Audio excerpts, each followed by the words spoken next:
I always believed that life moved in predictable patterns. You plan, you work, and you build towards something that feels stable, secure. For years, I thought I had mastered that rhythm. A career I was passionate about, a daughter I adored, and friendships that had weathered every storm.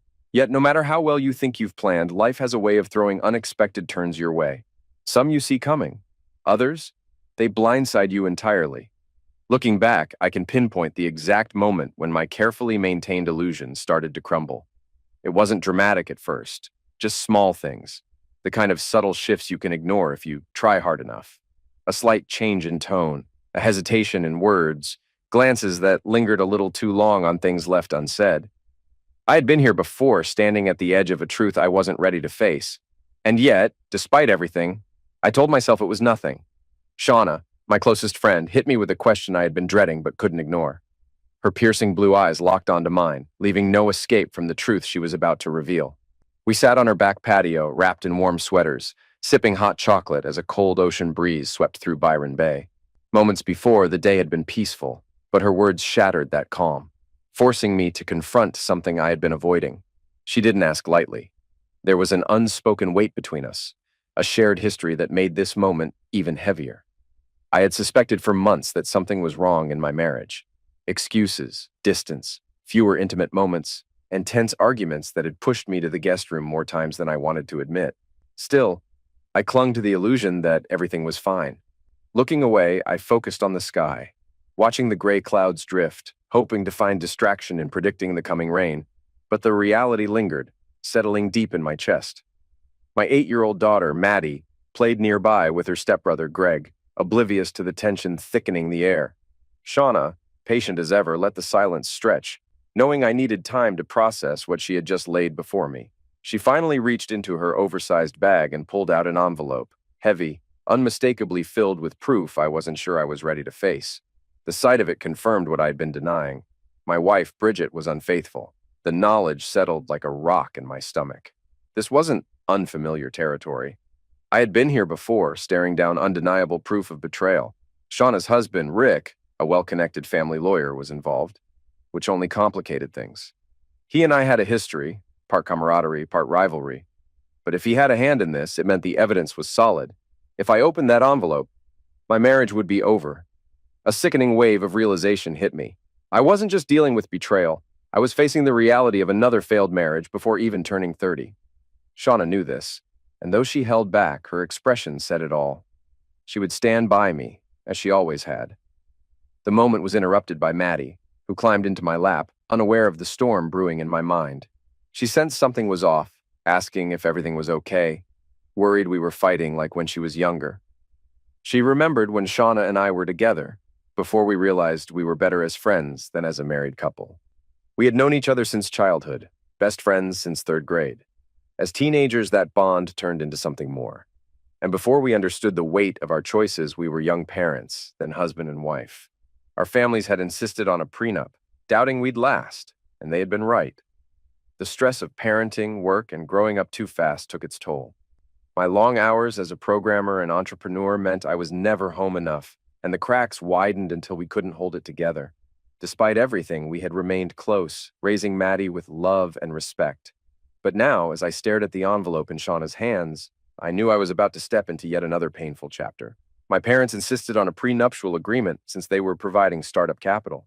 Shauna's parents agreed, fearing their daughter would be tied to a failing business, but the business thrived. 2 years later, I launched a new company, merging the first into it, forming Other Gaming. By my early 20s, I had a team of 50 across 3 countries, programmers, testers, marketers, and administrators, driving annual revenue of $180 million through free-to-play games with built-in microtransactions. Though modest compared to industry giants, we had never disappointed our investors. Despite early success, my marriage to Shauna unraveled. We cared deeply for each other, were best friends, and shared strong chemistry. But the deeper connection wasn't there. The little irritations, the ones love forgives, became unbearable. My growing business kept me away, adding strain. The constant fights over responsibilities, my work hours, and parenting our daughter, Maddie, took a toll. One evening, a miscommunication, me missing a daycare appointment, her expecting me home, led to an explosive argument. Frustrated, she stormed out, spent the night drinking, and woke up with a stranger. She never tried to hide her mistake, remorseful and in tears, but hearing it crushed me. I lashed out, calling her names. She retaliated, attacking my character, our fight spiraling into something beyond repair. Though she had betrayed me, we both knew our words had inflicted wounds that couldn't be undone. That night, I moved into the guest room, and over the next months, our home became a battleground of arguments and unresolved pain. Eventually, our parents intervened. They sat us down, forcing us to face the damage. The confrontation was brutal, but it made us acknowledge what we had been avoiding. We couldn't keep living like this. For the first time in months, we talked, stripped of anger. She admitted regret, knowing she had let her frustrations dictate her actions.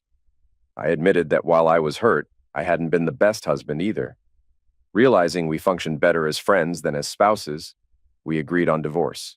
Over time, the bitterness faded, and the bond we once had as best friends resurfaced. Though love remained, it was no longer romantic. Co-parenting as friends became our priority. A year after the divorce, I started dating Bridget, a colleague of Shauna's. She had been hinting at interest, and when I didn't make a move, she did. Shauna gave her blessing, but it was clear it stung. In those early months, she often showed up with Maddie, subtly checking in. Yet, despite lingering emotions, she supported me. Bridget and I clicked instantly. She was fit, confident, and brought laughter back into my life. Months into dating, she confessed her feelings, revealing that after an unhealthy past relationship, she saw me as someone who valued her for more than just appearances. We moved in together, and a year later, she started hinting at marriage. Despite our love, legal complications almost ended us. My company had gained global recognition, and my board insisted on a prenuptial agreement. Bridget resisted, leading to heated debates, but ultimately she signed. Shortly after, we married. Meanwhile, Shauna met Rick, and though I wanted to dislike him, I couldn't. He was a steady presence, offering her the balance I never could. Unlike Bridget and me, who started with passion, Shauna and Rick built something slow and lasting. Despite lingering jealousy, Shauna and I made a conscious effort to keep our friendship intact. We acknowledged our past, but we refused to let it dictate our future. As our relationships evolved, everyone understood that nothing could come between Shauna and me. In the early days of her relationship with Rick, tensions arose, culminating in him hitting me once after seeing Shauna hug me when I dropped off Maddie. By then, they were engaged, and Shauna made it clear to him. There was no reason for jealousy, as I was married to Bridget. 6 months later, I stood as Rick's best man at their wedding. Our dynamic was unusual, but unshakable. With Maddie in the picture, Shauna and I remained connected. Once Rick accepted this, we became close friends. He realized I loved Shauna, but in a way that no longer threatened their relationship. Meanwhile, Shauna and Bridget formed a casual friendship, spending time together when Rick and I were busy. Years later, I found myself sitting with Maddie, trying to explain something no 8-year-old should have to process. She was sharp, already sensing the tension. She suspected it had to do with Bridget, and to my surprise, voiced observations I'd been too blind to acknowledge. Maddie saw how Bridget treated Shauna and me with quiet disdain, how she never showed true respect. It hit me hard. Small moments I had ignored, subtle slights I let slide in my desperation to make this marriage work.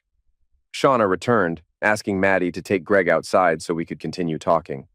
Our daughter protested, but a firm mom voice settled the matter. As Maddie and Greg played, Shauna confided that Maddie understood far too much for her age. Watching my children, I admitted how much I had overlooked. Shauna and I shared a quiet moment of sadness, both of us sensing the storm ahead. A familiar envelope stuck out of her bag, and I instinctively reached for it. She stopped me, warning that whatever was inside would only bring pain. But I had to know. Inside were 2 documents and a USB drive, one detailing Bridget's infidelity with timestamps, locations, and recorded conversations, the other filled with incriminating photos of her and an ex, Brad Houghton. The evidence showed their relationship escalating from casual coffee meetings to something far more intimate. Some images appeared to be taken from a distance, others from hidden cameras, undeniable proof. Staring at the damning contents, I felt a crushing emptiness. I had suspected something, but seeing it confirmed in black and white was different. I asked the inevitable question, why? But there were no real answers. Rick arrived, instantly recognizing the weight of the moment. He revealed that after conversations with Shauna and Maddie, he had suspected something was wrong. He had hired a private investigator, and the evidence had only been delivered the day before.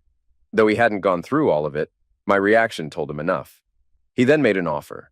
He would represent me as my lawyer. Without hesitation, I handed him the envelope, but he declined, saying he already had a copy. I emailed him the prenuptial agreement, the irony not lost on me. The man married to my ex-wife was now my divorce attorney, about to dismantle my cheating wife's case. We strategized. Bridget was supposedly visiting her mother, giving me time to act. But Rick and Shauna exchanged knowing glances. She likely wasn't with her mother at all. Another stab of betrayal, but at this point, what difference did it make?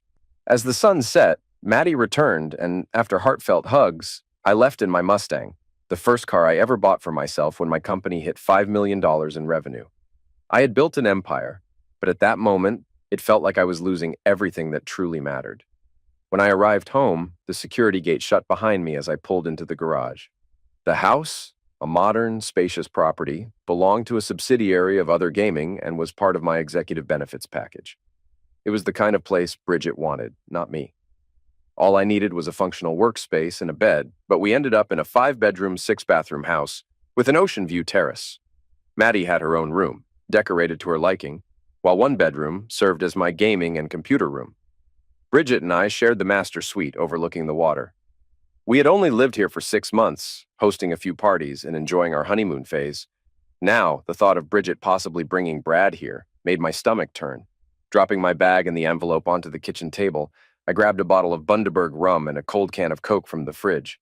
Pouring myself a strong drink, I pulled out my laptop and plugged in the USB drive. I needed to see the truth for myself. As I read through the report, it confirmed what I already suspected. Bridget had a history with Brad before she and I got together. Their relationship had been rocky, but after our wedding, they reconnected. Less than 3 months after our honeymoon, she was back in his bed. The private investigator's records detailed conversations, timestamps, and locations, proving her affair was more than just physical. It was an entire relationship, complete with future plans. The most damning evidence came from a conversation recorded just a month ago. Watching the video, I heard Brad plead with Bridget to leave me, arguing that she spent just as much time with him as she did with me. She laughed, telling him she loved him but had no intention of leaving because I had 2 things he didn't: money and intelligence. She admitted she married me for financial security, seizing the opportunity after Shauna and I split. Brad questioned why she didn't just divorce me, to which she bluntly responded that the prenuptial agreement would leave her with almost nothing unless she stayed married for 10 years.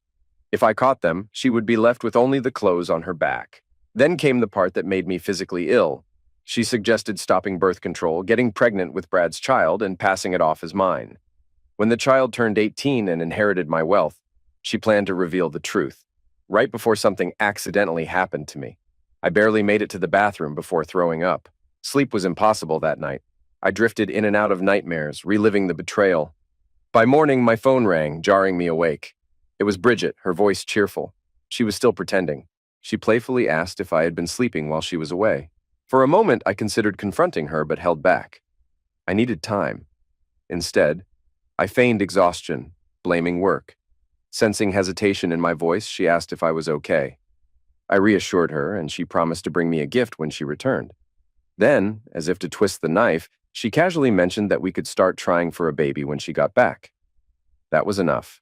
The moment she hung up, I cut off her access to my bank accounts, canceled our joint credit cards, and contacted my lawyer and accountant. She was removed from my insurance and my will. I also sent Rick an introduction to my corporate team so he could help handle legal matters. By noon, Rick and Shauna arrived with food. Maddie and Greg went off to play while Rick and I sat down to discuss the next steps. He noted my exhaustion, and I told him everything. When I revealed Bridget's plan to get pregnant with Brad's child and frame me for fatherhood, both he and Shauna were visibly shaken. Rick assured me that divorce proceedings would begin immediately, and he would file a restraining order against both Bridget and Brad first thing Monday morning. Shauna stayed to help me pack up Bridget's things, determined to erase her presence from the house. Rick left for his office to draft the necessary paperwork. While he worked, I went through the detective's evidence again, reliving the nightmare in painful detail. Bridget's betrayal wasn't just infidelity, it was calculated, cold, and ruthless. By evening, Rick returned with takeout, his demeanor somber.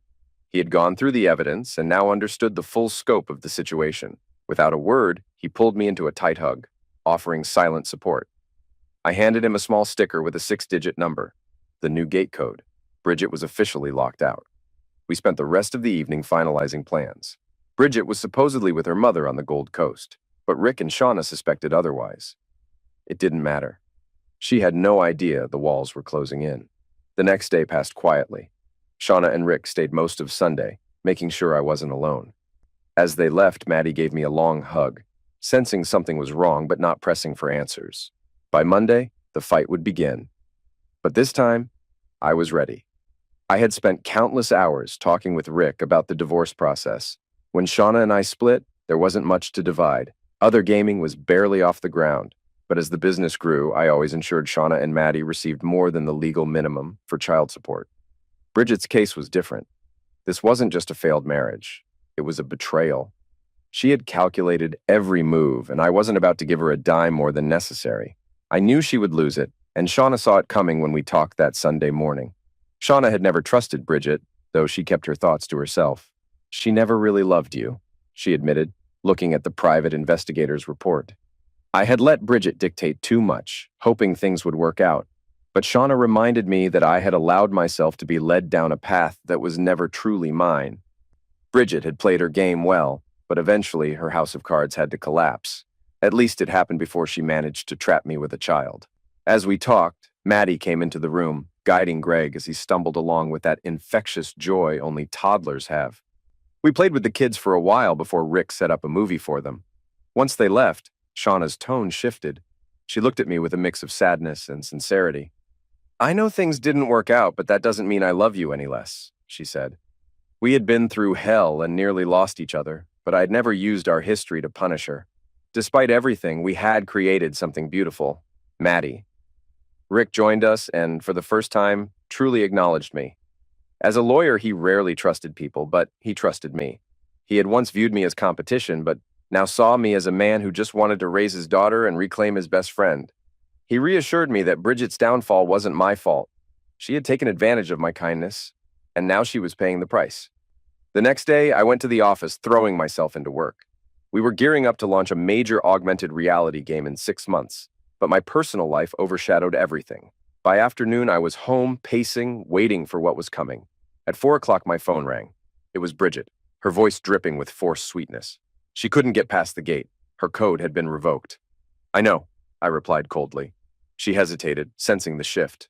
Then I laid it all out, her affair with Brad, her scheme to pass off his child as mine, the secret apartment I had unknowingly paid for.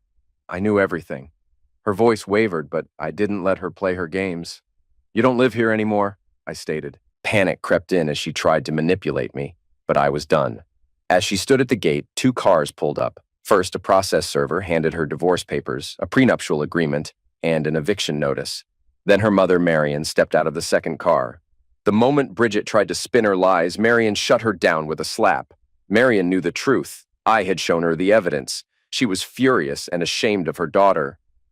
"You have nowhere to go," she said, before informing her that she and her father would take her in, though it was clear they weren't happy about it. Bridget finally realized our conversation was still ongoing.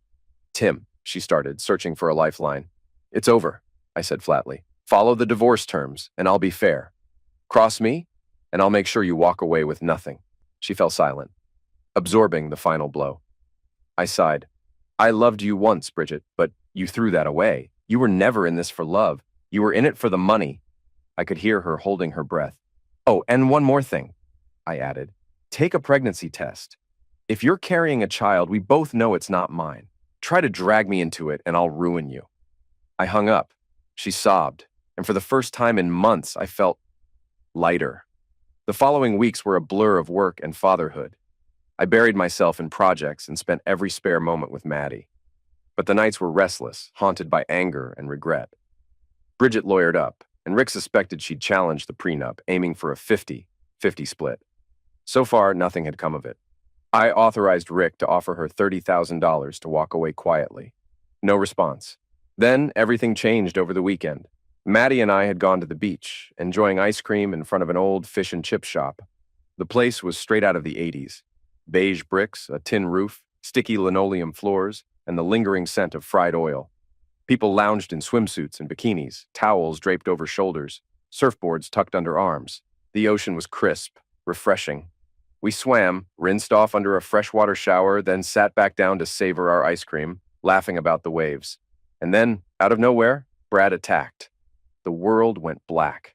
I regained consciousness to the sound of Maddie crying, clinging to me in fear. A crowd had gathered, and Brad was nowhere in sight. Someone had already called emergency services, and sirens were fast approaching. Pain radiated through my back and arm as I forced myself upright, searching for my phone and keys. An older man explained that after the attack, Brad had stood motionless for a few seconds before grabbing my belongings and running off.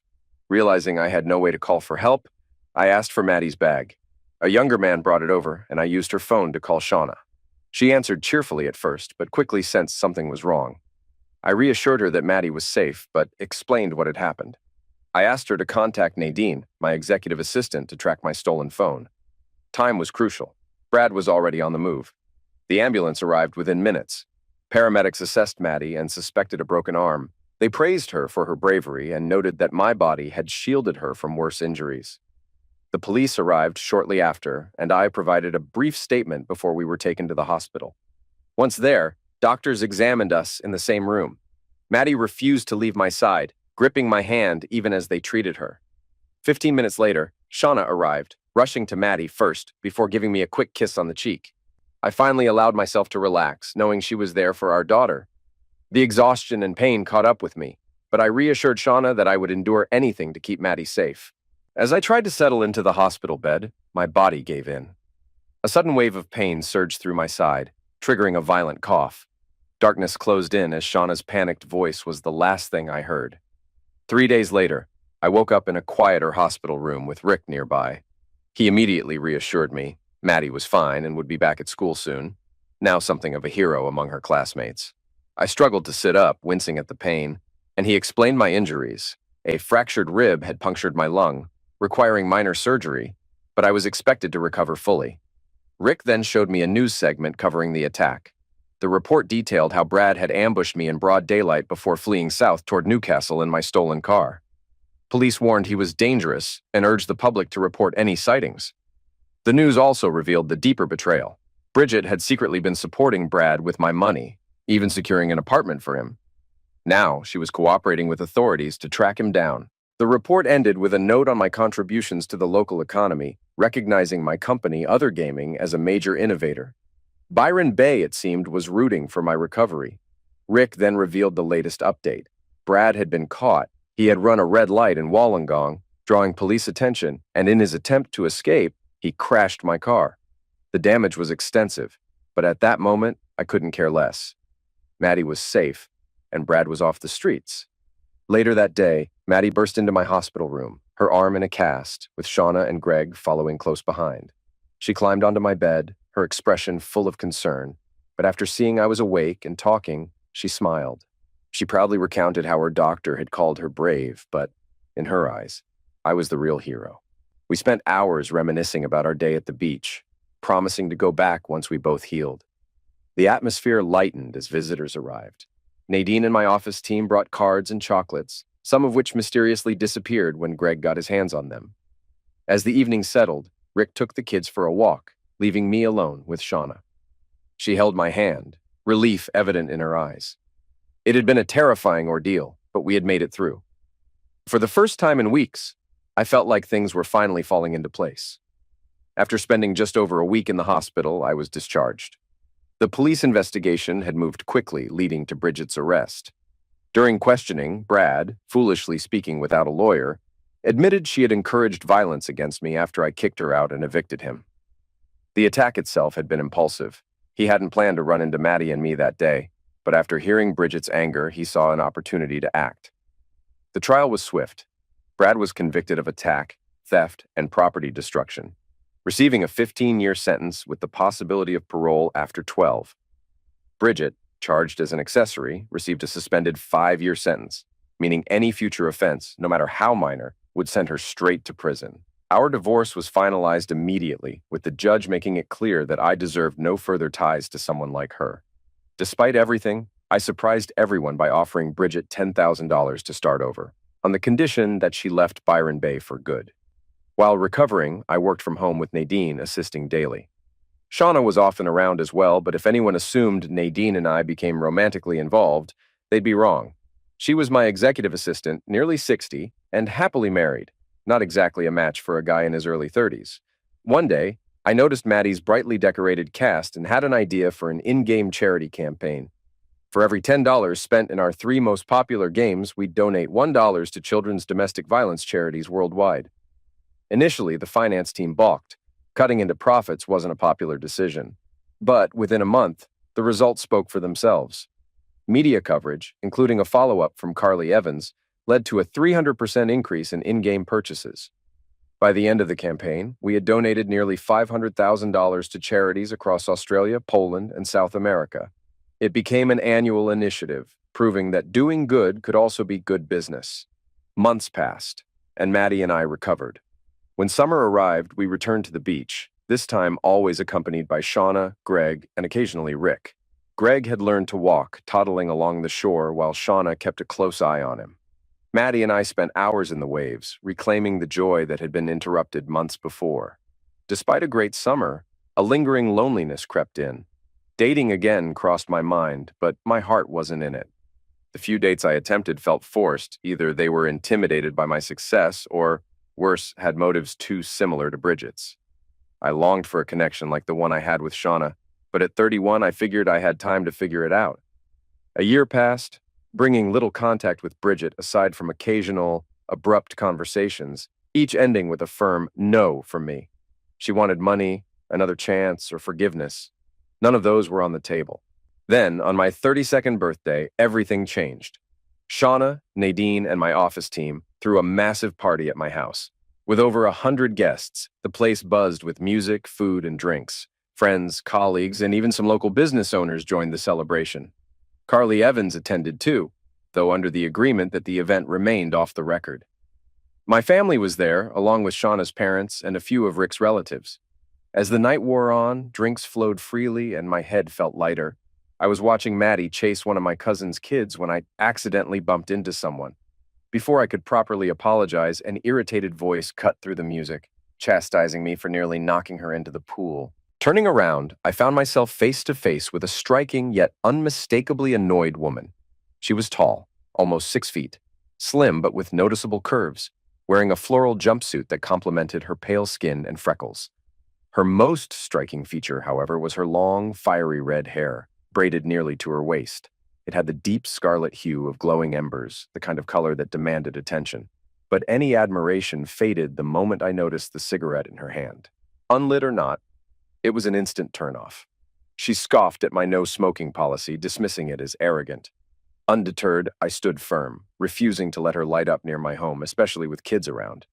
She seemed ready to argue, but hesitated when Maddie arrived, her hands on her hips, backed by her friend and little Greg, all three standing like a tiny army ready to defend my decision. Seeing the determination in Maddie's stance, the woman reluctantly pocketed the cigarette. But, as I turned to address the kids, Greg misunderstood the moment. Thinking I was about to confront her, he stepped forward and gave her a light push. What none of us considered was that she was standing right at the pool's edge, balanced on towering heels. The gentle shove was enough to send her off balance. Her eyes widened in horror as she grabbed onto my arm, dragging me down with her. The splash was inevitable. I surfaced, laughing, but she came up sputtering, furious. Glaring at me, she snapped about how there was nothing funny about the situation. I disagreed.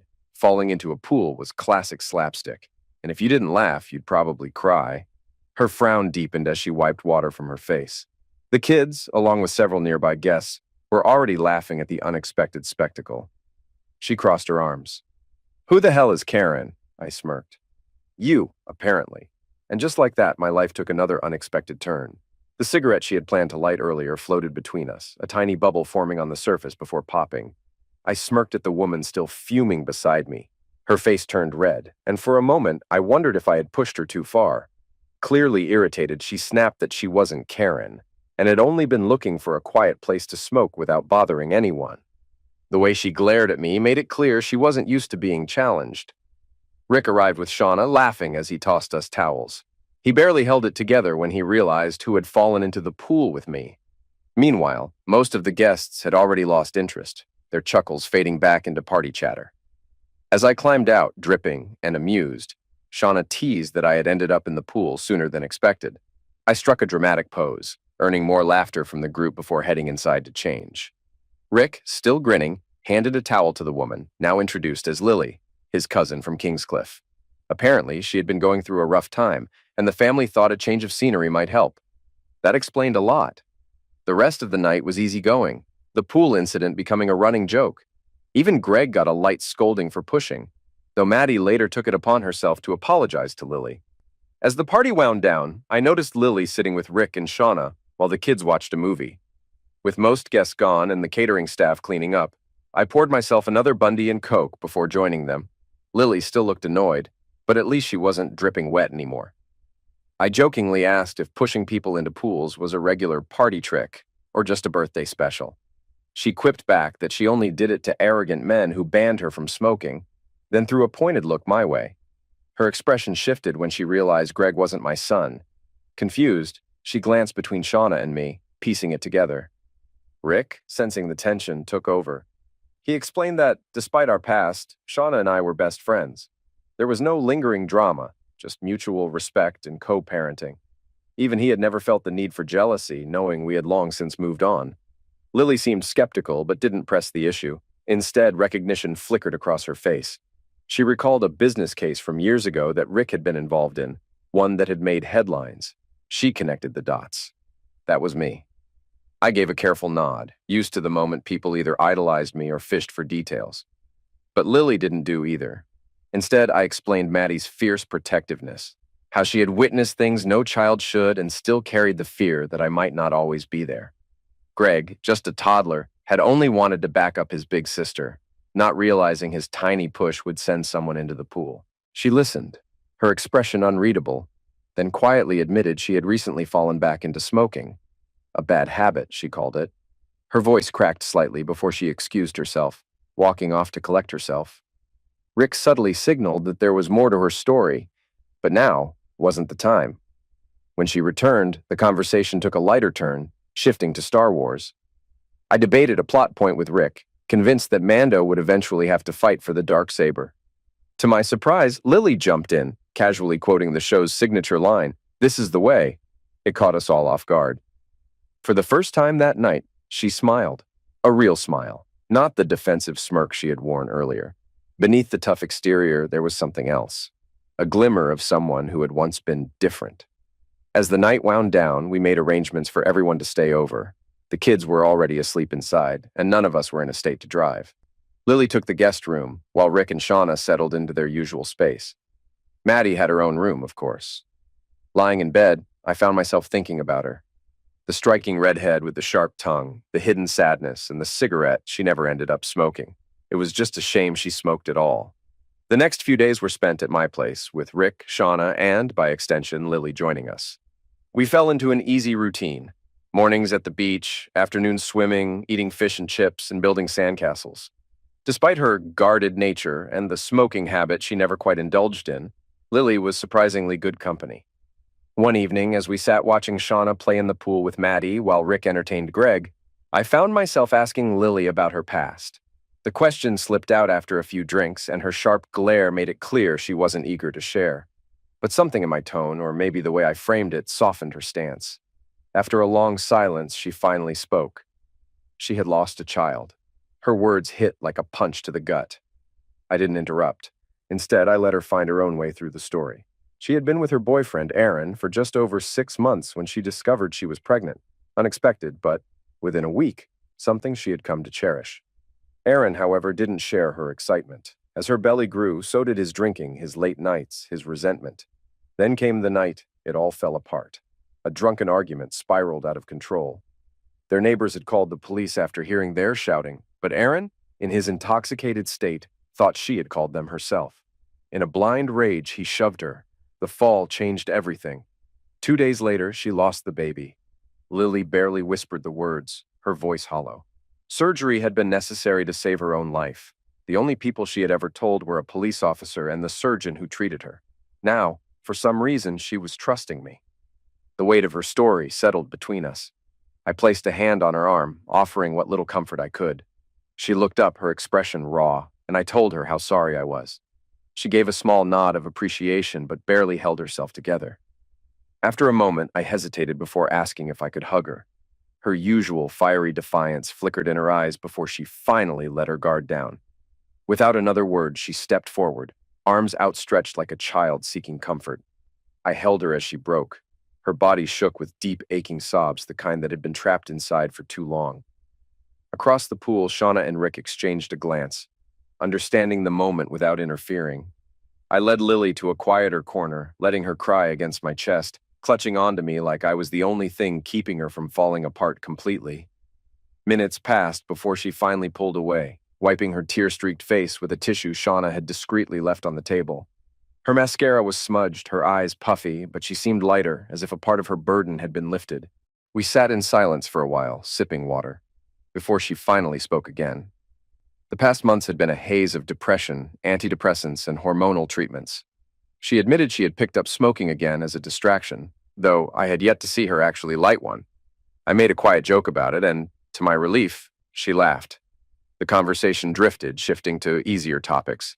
She asked about my relationship with Shauna, and I explained that while our marriage hadn't worked, we had built a strong friendship for Maddie's sake. When she asked about Bridget, I was honest. I had married her for the wrong reasons, mistaking loneliness for love. In the end, I was just a paycheck to her. Lily listened, her expression softening. For the first time, her usual edge was gone. Then, almost as an afterthought, she muttered that Bridget had been a fool. Any woman would be lucky to have me. I smirked, teasing her about that particular choice of words.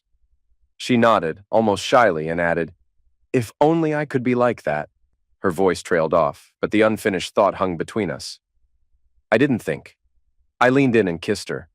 She froze for half a second, surprised, but then her eyes fluttered shut, and I felt her melt into it. It wasn't rushed or desperate, just something that had been waiting to happen. When we finally pulled apart, she smiled, lacing her fingers through mine. "That was unexpected," she admitted. I raised an eyebrow, feigning offense. "But nice," she quickly added with a grin. I leaned back, smirking. "This is the way," she giggled. For the first time since I had met her, Lily looked at peace. Over the next hour, as the sun dipped below the horizon, Lily and I opened up about our pasts. She revealed that her ex-boyfriend was now in prison, serving time for multiple charges, including attack and drunk driving. The night he attacked her, he had come home highly intoxicated, nearly 3 times over the legal limit. His imprisonment felt like justice, but it hadn't erased what she had endured. As night settled in, Shauna and the kids emerged from the house, with Rick carrying boxes of fresh, wood-fired pizza. The scent of homemade Italian sauce, melted mozzarella, and basil filled the air.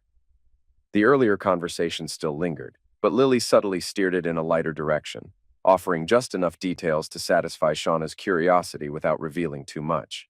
It was clear that Shauna would have questions for me later. After dinner, the group parted ways. Maddie stayed with me for the week, while Shauna, Rick, and Lily headed home. As Lily and I said goodbye, our hug, though brief, carried a quiet warmth, something neither Shauna nor Rick missed. Later that night, Maddie, always perceptive, brought up the obvious.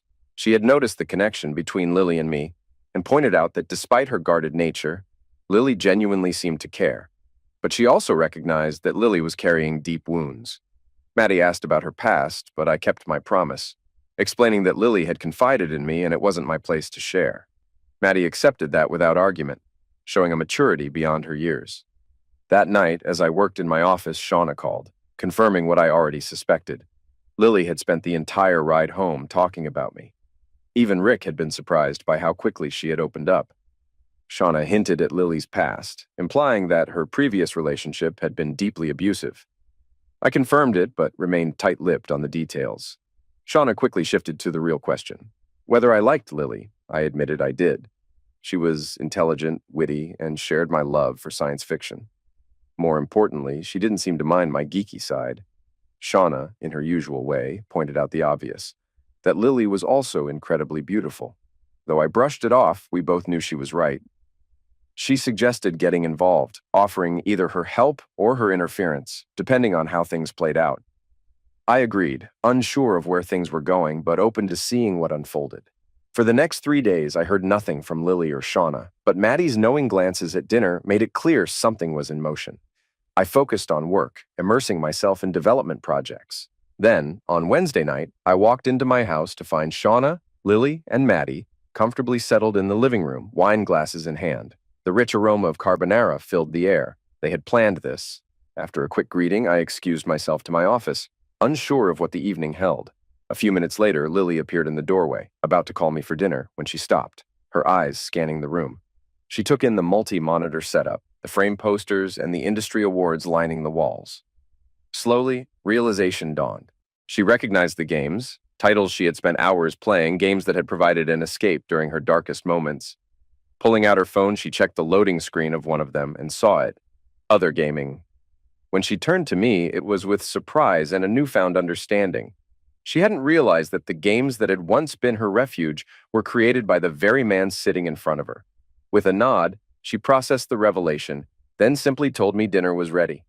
The conversation wasn't over, it was just beginning. Dinner that night was exceptional. Shauna and Maddie had stepped aside, letting Lily take full control of the kitchen, and she delivered. The fettuccine carbonara was rich and creamy, paired with crispy garlic bread, and dessert was vanilla ice cream infused with real vanilla bean. Every bite was indulgent, and by the time we finished eating, we were stuffed. Shauna, clearly impressed, kept watching Lily, though Lily herself remained unusually quiet despite our praise. Something was off. After dinner, Shauna took Maddie upstairs to get ready for bed, but not before throwing me pointed looks, silently urging me to talk to her. As the house settled into an evening hum, I poured 2 glasses of a smooth local dessert wine and handed one to Lily. We sat together on the sofa, the warm glow of the room contrasting with the weight hanging between us. Lily seemed distant, lost in thought. I asked if something was wrong, if we had done anything to upset her. She quickly dismissed the idea but hesitated before finally exhaling in defeat. There was something heavy in her voice when she spoke again. She admitted that sometimes, just when she felt she might be able to rise above everything that had happened in her life, reality would set in, reminding her that some things were simply out of reach. Her words carried the weight of someone who had been through too much, someone afraid to believe in something only to have it slip away. I didn't fully understand what she meant, but I tried to relate. I told her that my separation from Bridget had left a void in me that I still didn't know how to fill. I had loved Bridget, or at least believed I had, and when the truth came out, something inside me broke. Moving past it felt like an impossible task, something I hadn't yet figured out how to bridge. Lily nodded, seeming to understand, but when she finally met my gaze, there was something raw in her expression. Then she said it, "I am your gap." At first, I laughed, not because I meant to, but because I didn't understand. She scowled, clearly frustrated, so I asked what she meant. She hesitated, then admitted what we both already knew. There was something undeniable between us. The kiss alone had been proof of that. She had never felt anything so powerful from a single kiss, something she hadn't wanted to end. But, despite that, she had convinced herself that we could never work. She recounted the past few days, how she had met Shauna and Maddie, how Rick had welcomed her, how she had stumbled into my life by accident. She even laughed at how my 3-year-old nephew had pushed her into a pool simply because she'd wanted to smoke. But her voice cracked when she reached the part that had shaken her the most. Standing in my office, seeing my world, the posters, the awards, the work I had built since I was a teenager, had solidified something in her mind. She couldn't fit into it. She saw herself as insignificant. A woman from nowhere, working a simple office job, making less than 60 grand a year. She worried she would be seen the same way I had come to see Bridget, a woman only after money, a lifestyle. She didn't want to be a gold digger. She didn't want me to see her as one. Her words struck something deep in me. This woman who had suffered humiliation, loss, and betrayal. The woman who had opened up to me before she even knew who I was, who I had built myself to be. She thought she wasn't worthy. She thought I would compare her to my ex-wife. I knew exactly what I needed to do. Taking her hand, I led her outside, walking in silence under the night sky. Her fingers tightened around mine as we made our way inside to my bedroom. Closing the door behind us, I pulled her into the bathroom.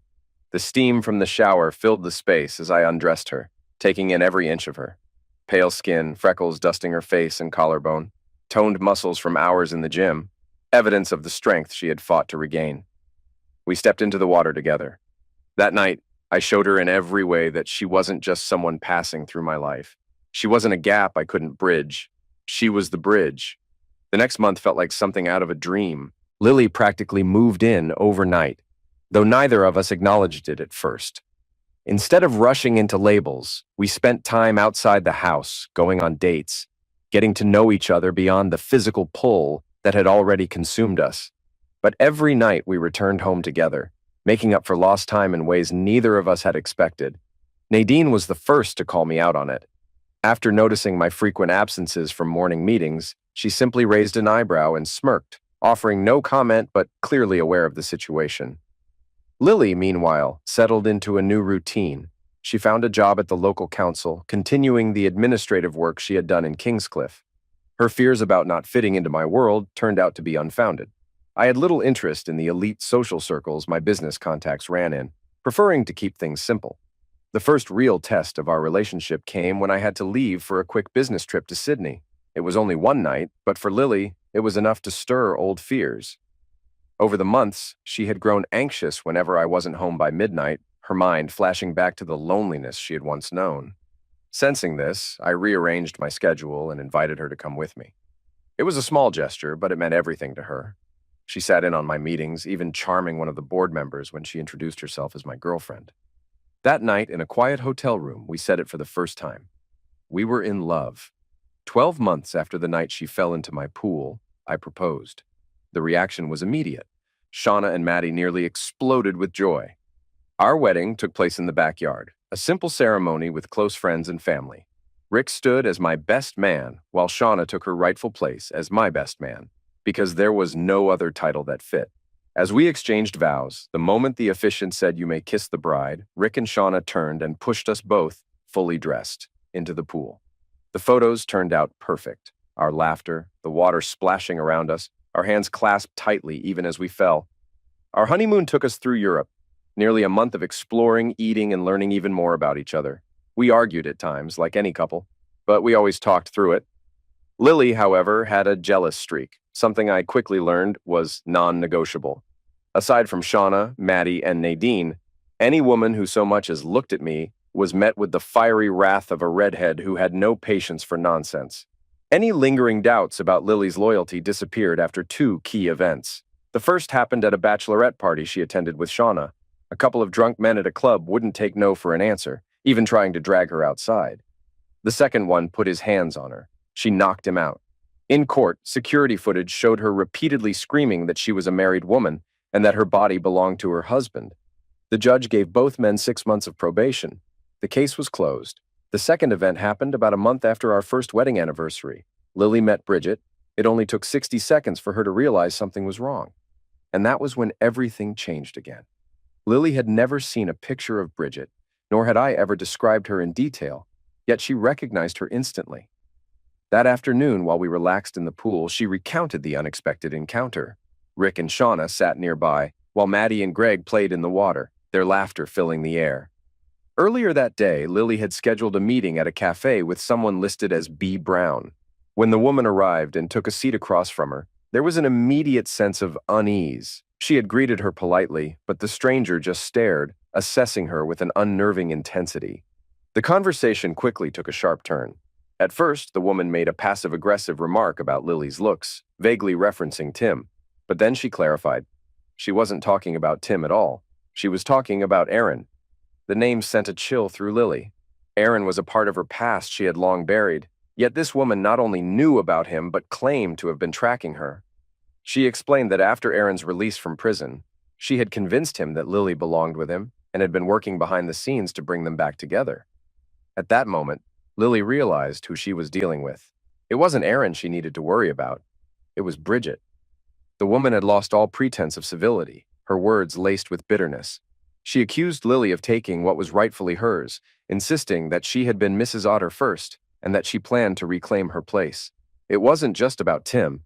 It was about the life she believed had been stolen from her. Lily's shock turned to fury, but she kept her composure. Bridget, however, didn't.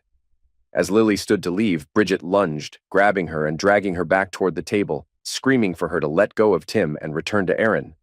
The scene escalated quickly, drawing the attention of everyone in the cafe. Someone called the police. Rather than fight back physically, Lily chose her words carefully. She made it clear that Bridget's time had passed and that any attempt to reclaim Tim was futile. Then she delivered the final blow. She was pregnant. She had just received confirmation that morning. Bridget went silent, stunned. Before she could react further, the police arrived. She was arrested on the spot. Later that night, as Lily told me everything, she apologized for revealing the pregnancy to Bridget before telling me. I could only laugh. If anything, it had made the news hit even harder.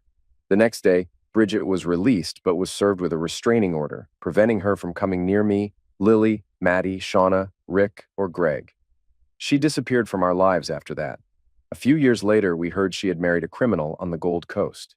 The marriage didn't last, and she eventually ended up in prison. What was expected to be twins turned out to be triplets. Early one Wednesday morning, Lily went into labor. 2 hours later, via cesarean section, Connor, Adam, and their sister Jessie were born.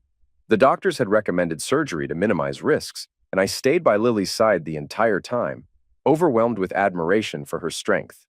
The first few months were a blur of exhaustion. I took a 3-month leave from other gaming to help at home, and we brought in a full-time nanny. But the real support came from Shauna, Rick, and Maddie, who were always there when we needed them. Even Greg, now a little older, tried to help in his own way. Life became a constant cycle of feedings, diapers, and sleepless nights.